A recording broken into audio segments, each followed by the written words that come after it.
নমস্কার বন্ধুরা, আমি সুরজিৎ চলে এসেছি আবার একটি নতুন ভিডিও নিয়ে, নতুন টপিকের ওপর। যারা নতুন করে লাভবার্ড পাখি পালন করতে চাইছেন, কিভাবে কি পালন করবেন, কিভাবে বিড নেবেন, কিছু ভাবনা চিন্তা করে পাচ্ছেন না, তো এই ভিডিওটা তাদের জন্য। তো যদি ভিডিওতে নতুন হয়ে থাকেন, আমার চ্যানেলে নতুন হয়ে থাকলে পরে অবশ্যই ভিডিওটা একটি লাইক করবেন, শেয়ার করবেন এবং সাবস্ক্রাইব করবেন। পাশে থাকবেন, দেখতে থাকবেন SM পেটস ওয়ার্ল্ড। তো বন্ধুরা, লাভবার্ড পাখির প্রপার বিড নিতে গেলে আমাদের কয়েকটি বিষয় দিকে গুরুত্ব দিতে হবে। প্রথমত প্রথমত হলো লাভবার্ড পাখি ব্রিডিং করানোর ক্ষেত্রে ভালো ব্রিডারের কাছ থেকে সুস্থ ভালো লাভবার্ড নিন।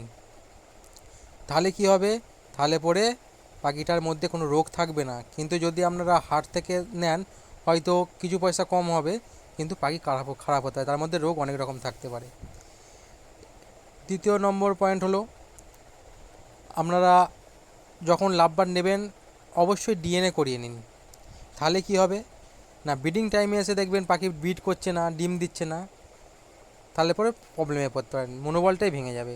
তাই লাভবার্ড পাখি ডিএনএ করিয়ে নেওয়াটাই ভালো, কারণ অনেকে মেল ফিমেল দেয়, কিন্তু lovebird male male female female অনেক সময় পেয়ারিং নিয়ে নেয়। 3 নম্বর পয়েন্ট,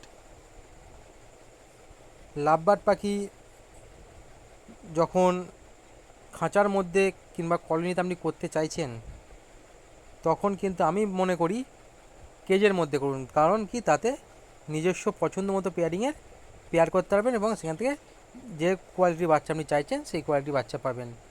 এবং যখন তাদের পেয়ারিং করবেন, তখন তাদের ঠিকঠাক ভিটামিন, ক্যালসিয়াম, মিনারেলস এগুলো দিয়ে একটু নজর রাখতে হবে।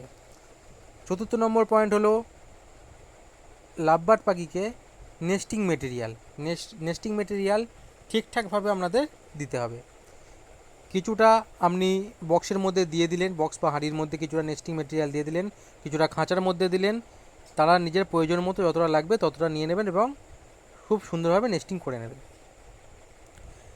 5 নম্বর পয়েন্ট হলো যে, যখন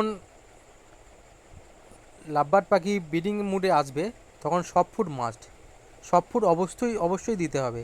তাহলে পরে যতগুলো বাচ্চা উঠবে, মনে করুন 2 কি 3টে বাচ্চা যদি ওঠে, সব ফুড যদি ঠিকঠাক থাকে, ডেলি থাকে, তাহলে পরে কিন্তু বাচ্চা মরার চান্সও কম থাকবে এবং সুন্দরভাবে তারা বাচ্চাগুলোকে মানুষ করতে পারবে।